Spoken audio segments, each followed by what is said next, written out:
네, 예고해드린 대로 김용민 더불어민주당 의원 스튜디오에 함께합니다. 어서 오세요. 네, 안녕하십니까. 자, 오늘 뭐 좀 논란이 됐던 사안부터 바로 여쭤보겠습니다. 이른바 재판중지법. 네, 김 의원님 대표 발의시죠? 예, 맞습니다. 자, 근데 오늘 좀 소란이 있었습니다. 네, 어제까지만 해도 당에서는 강하게 추진하는 걸로 여겨졌는데요. 당의 발표를 보면 네. 왜 이렇게 갑자기 분위기가 바뀐 겁니까? 그게 아마 이제 대통령실과 예. 조율 과정에서 예. 그렇게 된 것이라고 저도 뭐 언론 보도를 통해서 예. 확인했고요. 직접 뭐 제가 당 예. 의사결정에 관여하지는 않으니까 예. 현재는요. 예, 그래서 그렇게 알고 있고 당연히 대통령실에서는 이것이 공론화되거나 아니면 여기에 대해서 찬성 입장을 낼 수 없습니다. 예. 그건 예. 너무나 당연한 예. 거예요. 그래서 대통령님에 대해서 뭐 어떻게 보면 정쟁의 중심으로 예. 끼어들지 않고 오히려 지금 에이펙 성과나 예. 외교 성과들에 대해서 국민들께 충분히 알릴 수 있는 시간을 확보해야 되는 게 예. 중요하기 때문에 그 시간을 하자라는 의미로 저는 받아들였습니다. 예. 그리고 저도 그게 전적으로 동의하고요. 예. 그래서 만약에 이제 법을 처리하면 저는 뭐 이렇게 논란이 일으키면서 처리할 게 아니라 이제 본회의만 처리하면 되거든요. 예. 법사위까지 다 통과시킨 예. 상태입니다. 그래서 그냥 본회의에 상정해서 처리하는 수준에 잠깐 하루 이틀만 예. 뭐 쟁점이 될 수도 있겠지만 그 정도로 갔으면 좋겠다는 입장이었는데 이게 좀 논쟁이 길어지게 돼버렸죠.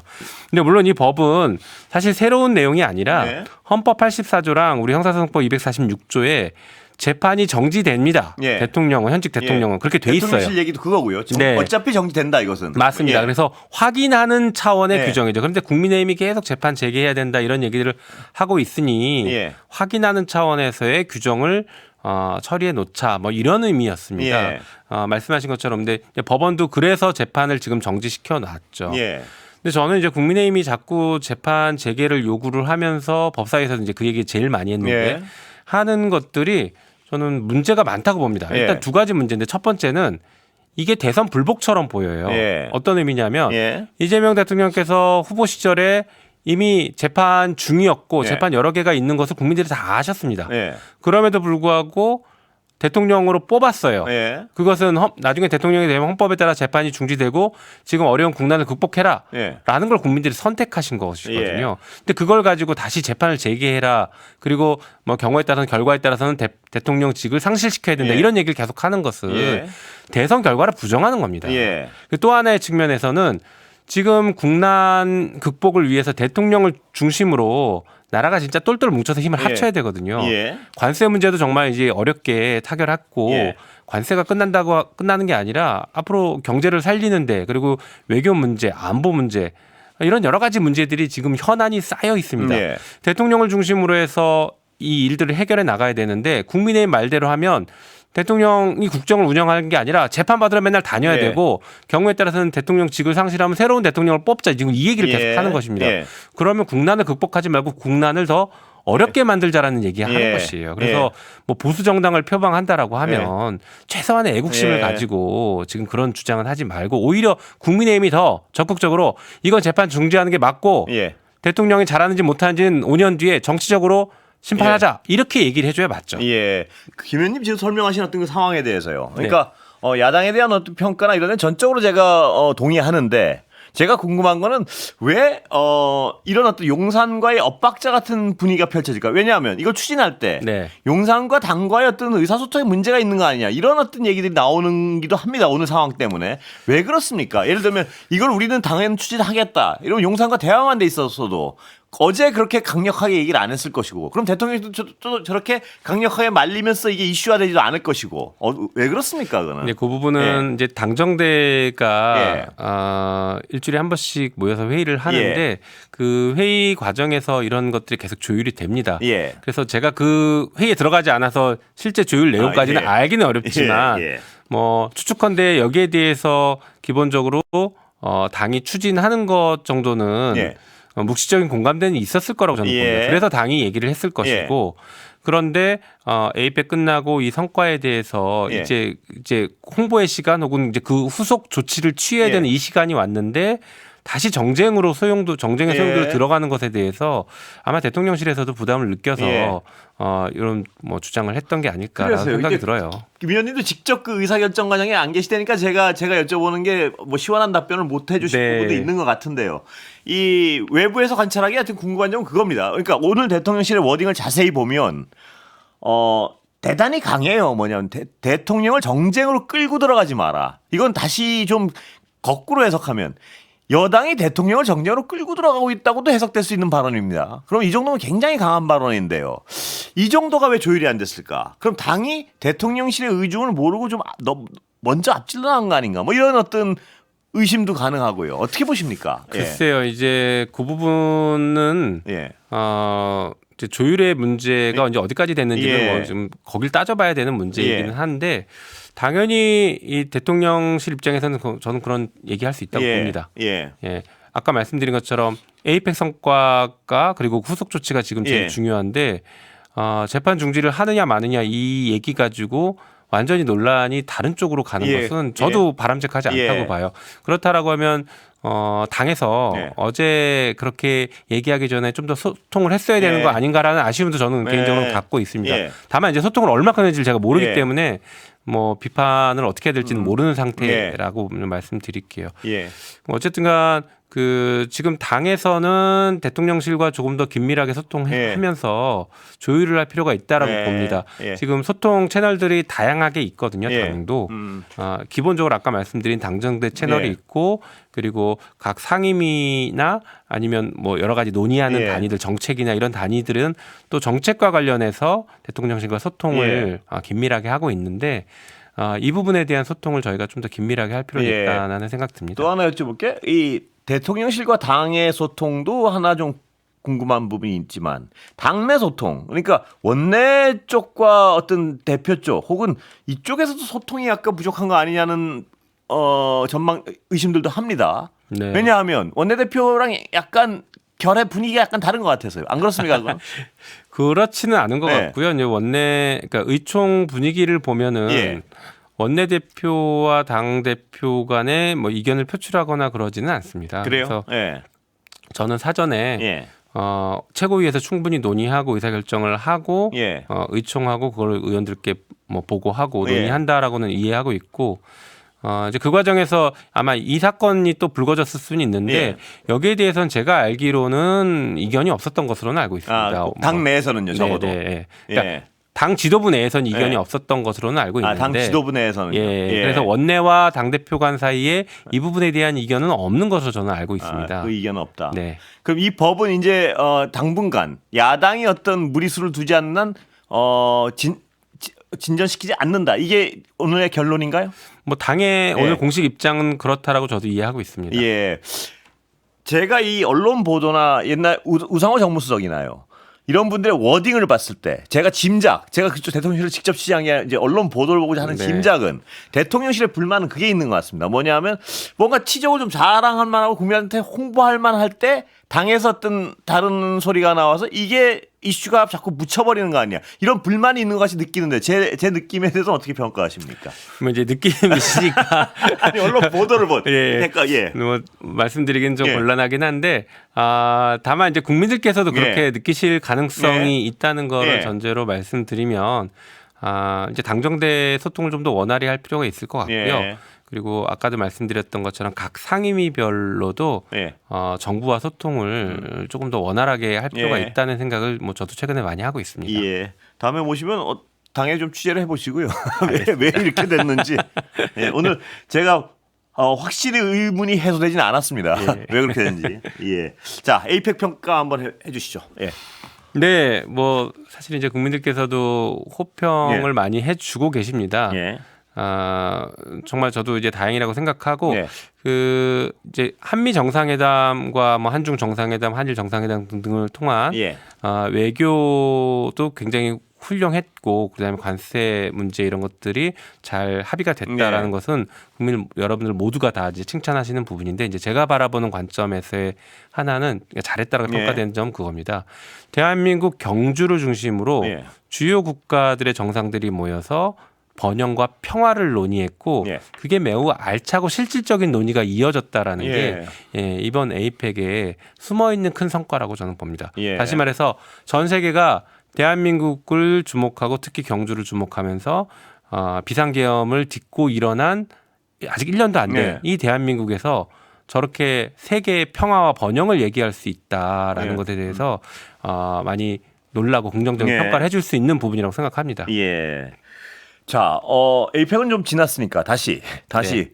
판결이 하나 있었습니다. 주말에. 네. 대장동 주범들에 대한 판결인데요. 이 판결의 의미에 대해서 야당은 상반대 해석을 하는데 김 의원님이 해석 좀 해보시죠. 예. 이 네. 판결의 의미에 대해서. 예. 네. 이제 제일 중요한 것은 이재명 성남시장이 뭐 알았느냐, 소위 말해 공범이냐 아니냐, 이게 이 판결에서 가장 관심이 가는 부분이죠. 근데 판결에서는 명확하게 시장은 몰랐다라는 표현을 썼어요. 그래서 그게 정답이다. 그러니까 판결의 핵심이었다라고 저는 보고 있습니다. 그런데 국민의힘에서는 그것과는 달리 뭐 수뇌부의 승인을 유동규 받았다거나 혼자 한 일은 아닌 것으로 보인다 뭐 이런 거죠. 수뇌부의 뭐 동의를 받았거나 수뇌부 결정이 있어야 된다 이런 표현 때문에 결국에는 그럼 이재명 시장이 알았던 것 아니냐라는 주장을 다시 하기 시작합니다. 그래서 이것은 저는 아니다라고 분명하게 말씀드리면서 왜 아닌지 몇 가지 논거를 말씀드려 볼게요. 일단 첫 번째로 그 428억에 대해서는 유동규의 몫이었다. 결국에는 배임에서 얻는 수익을 유동규가 가져간다라는 취지로 갔던 것은 이 배임죄 주범을 유동규로 법원이 보고 있었다라는 것이죠. 그리고 수뇌부의 승인이 필요하다라는 것은 두 가지 의미입니다. 하나는 그 수뇌부가 결국에는 시장은 몰랐다라고 명확하게 얘기했으니 시장을 제외한 다른 의사결정권자를 얘기하는 것일 수 있다는 해석이 하나 있고요.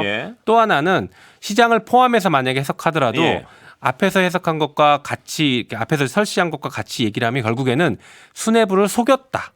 수뇌부를 그렇죠. 유동규가 수뇌부를 속여서 승인을 받게 하는 절차를 거쳤고 그러니까 배임이다라는 것이죠. 임무에 위배했다. 수뇌부를 속이지 않고 승인을 받거나 설명을 해서 받아내야 되는데 수뇌부를 속였으니 임무에 위배해서 배임이다라고 본 겁니다. 그러니까 두 가지 케이스로 해석이 가능한데 하나는 성남시장은 몰랐다는 해서 분명한 해석이 가능하고요. 그렇죠. 하나는 유동규가 수뇌부를 속여서 이런 어떤 결과를 가져왔기 때문에 유동규의 배임이다. 그렇습니다. 그런데 왜 배임죄는 폐지해야 된다고 지금 당 쪽에서는 보시는 건가요? 이 배임죄는 사실은 이 뭐 대장동이나 이런 사건과는 무관한 얘기입니다. 이건 다른 얘기. 사실은 배임죄는 저희가 그 상법 개정을 하면서 주주의 주주 가치를 보호하고 주주를 보호하는 것들을 하면서 동시에 같이 논의됐던 것입니다. 그래서 그 배임죄는 우리 이제 그 회사를 경영하는 분들에 있어서 이제 업무상 배임 주로 문제가 되는데 법원의 판례는 그 경영 판단의 원칙이 있을 때에는 배임죄로 처벌하지 않는다라는 확고한 판례를 만들어 놨어요. 그 확립된 판례에 따라서 그러면 그 법을 아예 명문화시켜 놓자라는 게 배임죄 폐지의 출발점이었습니다. 다시 말해서 기업을 하는 사람들이 조금 더 편하게 기업을 할 수 있게 하자. 왜냐하면 이 배임죄가 검찰이 그동안 그 기업하는 사람들 오너나 아니면 회사 대표들을 옥죄는 가장 시작점과 가장 힘들게 만들었던 지점이었거든요. 그러다 보니까 툭하면 이제 검찰에 불려가서 여기서부터 출발해서 여러 가지 이제 사건들을 막 넓혀가는 그런 것들이었는데 그렇게 하지 말고 배임죄는 비범죄화하는 나라들도 많으니 배임죄에 있어서 경영 판단의 원칙이라는 확립된 판례를 입법화시키자 이 논의였던 것이죠. 그런데 그것을 회사를 넘어서서 배임죄 전반에 대해서 폐지하자라는 논의부터 시작해서 회사에만 한정해서 하자라는 논의까지 현재 다양하게 그 열려 있는 상태입니다. 그러니 대장동과는 사실 출발점 자체가 무관하고 상관없는 이야기였다라고 야당은 보시면 좋겠습니다. 이재명 방탄용이다 뭐 이런 주장을 하는데 거기에 대한 반박은 뭡니까? 그러니까 방금 말씀드렸던 겁니다. 결국에는 우리 기업하기 좋은 나라를 만들자라는 차원에서 이게 출발했던 것이고 그래서 야당도 배임죄 폐지와 관련된 법안들을 많이 내놨습니다. 그렇기 때문에 뭐 이재명 대통령 방탄이라고 접근할 것은 아니다라고 봅니다. 그래서 만약에 전 그게 문제된다면 저는 개인적으로는 아까 말씀드렸던 것처럼 회사와 관련된 경영 판단의 원칙 이 부분에 한정해서 배임죄를 삭제하거나 좀 전환시켜주는 거, 위법성 조각 사유를 명문화시켜주는 거 이런 것들로 출발을 해도 좋다라고 보고 있습니다. 사법개혁 어떻게 되고 있습니까? 사법개혁이요. 일단 당에서는 올해 빠르면 11월 늦어도 올해 안에는 입법을 하자라는 입장입니다. 그래서 거기에 맞춰서 법사위도 논의를 이제 곧 시작을 할 겁니다. 다만 이제 검찰 개혁이 사실은 일단락된 것처럼 보이지만 여전히 많이 남았습니다. 게다가 최근에 이제 국무총리를 중심으로 해서 검찰개혁 추진단이 만들어졌고 거기서 이제 다양한 입법에 대한 준비 과정들이 있는데 그 시기가 자칫 늦어진다라고 하면 검찰개혁 자체에 대한 시계가 뒤로 밀릴 가능성이 있습니다. 예를 들어서 뭐 올해 안에 법안을 처리해야 되는 상황인데 제가 볼 때는 그렇지 않고 내년 상반기로 넘어가거나 하면 지방선거가 곧바로 있기 때문에 법안 처리 자체가 뒤로 밀릴 수 있습니다. 그러면 검찰청 폐지의 이 유예 기간 자체가 늘어날 수가 있습니다. 유예 기간 연장하자는 논의가 그때쯤 나올 가능성이 높아요. 그래서 사실은 당과 원내 그리고 법사위 포함해서 일단 검찰 개혁을 더 공고히 하는데 적어도 공소청법과 중수청법 그리고 검찰청 폐지법 이 세 개를 빠르게 통과시키는 데에 먼저 좀 더 집중을 해야 되는 것 아니냐라고 좀 생각하고 있습니다. 그리고 국민들은 말입니다. 지금 그 검찰에 대해서 대한 관심이 있지만요. 내란 재판하고 있는 직위원 재판부의 저 판단을 그대로 받을 수 있는가 또는 받아서 괜찮은 것인가 뭐 이런 걱정하는 분들 많습니다. 지금 당에서는 어떻게 생각하십니까? 뭐 사실 당에서는 공식적인 어떤 입장을 갖고 있지는 않은 것으로 저는 알고 있습니다. 다만 저희가 법사위에서 국감을 하는 과정에서 직위원 판사의 부정행위, 부패행위 이런 것들을 여러 가지 확인을 했고 그리고 법사위에 증인으로 불렀는데 불출석했고 그건 국회법 위반이거든요. 뭐 그런 것들 그리고 법을 잘못 적용해서 윤석열을 구속 취소했던 것들 이런 몇 가지 사례들을 들어서 직위원 판사에 대한 법원 내에 어떤 조치들이 필요하지 않냐라는 것을 지금 계속 강력하게 요구하고 있는 상태입니다. 그래서 법원에서 적절한 조치를 취하지 않는다라고 하면 국회에서 별도의 조치를 취해야 될지는 이제 당과 원내와 논의를 해야 될 상황이라고 저는 생각합니다. 국회 조치는 뭘 염두에 두신 겁니까? 뭐 가장 쉽게 생각할 수 있는 건 탄핵이죠. 그것도 하나의 또 분명한 선택지 중에 하나입니까 지금 보시기에? 저는 개인적으로 그렇게 보시는군요. 당내 분위기가 어떻습니까? 당내 분위기는 아직 공론화 단계는 아닌데 탄핵에 찬성하시는 의원님들도 꽤 있는 것으로는 알고 있습니다. 뭐 저에게 와서 필요한 것 아니냐라고 이렇게 먼저 말씀하시는 분들도 계시고 하니까요. 여론도 여러 가지 갈래가 있겠지만요. 분명한 걱정은 분명히 있습니다. 보면. 맞습니다. 근데 다만 이 이제 재판과 관련해서 내란 재판과 관련해서 저는 사실 이거 구별해서 봐야 된다고 보는데 나쁜 짓 한 건 나쁜 짓 한 대로 우리가 벌을 줘야 되는 것이고 이 내란 재판이 불안한 것은 불안한 대로 다른 고민들을 해야 되는 것이죠. 근데 내란 재판과 관련해서는 적어도 한덕수 재판을 하고 있는 재판부가 11월 달에 재판 끝내고 12월 혹은 1월 달에 선고하겠다라고 합니다. 그래서 그 재판부에서 먼저 한덕수에 대한 중형이 선고되면 적어도 직위원 재판부에서는 다른 결론으로 가져가긴 쉽지 않을 거다라는 전망이 당내에서는 그래도 그분이 나를 상당히 있습니다. 나를 시간으로 계산한 분 아닙니까? 제가 같은 논리로 반박을 하죠. 상상할 수 없는 일을 벌였던 재판부이기 때문에 그 논리로 안심할 수는 없다라는 생각도 하고 있습니다. 그래서 사실 저는 내란 재판부가 신속하게 좀 처리가 돼야 되는 거 아니냐, 뭐 법을 통과시켜야 되는 거 아니냐라는 생각이긴 한데 뭐 당에서는 그 부분이 조금 미뤄진 상태라서 살아있는 뭐 논쟁이긴 하지만 어쨌든 지금은 조금 미뤄져 있는 상태입니다. 추경호 원내대표는 좀 수산 잘 돼갈 것으로 보입니까? 전 원내대표는? 그렇죠. 오늘 구속영장을 청구했죠. 뭐 이제 국회에 넘어올 것인데 국회에서는 신속하게 동의할 계획입니다. 그러면 이제 법원에서 영장을 발부할지 여부가 남아 있는데 이제 그 특검에서 청구한 중요한 이유는 범죄 중대성 그리고 도주 및 증거 인멸의 우려가 그래서 존재한다라고 지금 평가를 하고 있습니다. 저희가 기록을 보지 않아서 그 구체적인 내용을 알기는 어렵겠지만 특검이 자신 있어 하는 것으로 보아서는 법원에서도 발부 가능성이 높지 않을까라고는 생각은 합니다. 다만 또 이제 국민들께서도 이제 서울중앙지방법원의 그렇습니다. 예. 구속영장 청구에 대한 박성재 전 장관도 걱정들을 하고 그렇고요. 있죠. 예. 그래서 사실 그래서 제가 특검법을 만들 때 관할을 서울중앙지방법원 전속 관할로 하지 않았습니다. 관할을 모든 법원을 다 열어놨어요. 예, 시간이 다 됐습니다. 필요할 때 다른 법원에 청구하면 됩니다. 여기까지 듣겠습니다. 더불어민주당 김용민 의원이었습니다. 고맙습니다. 감사합니다.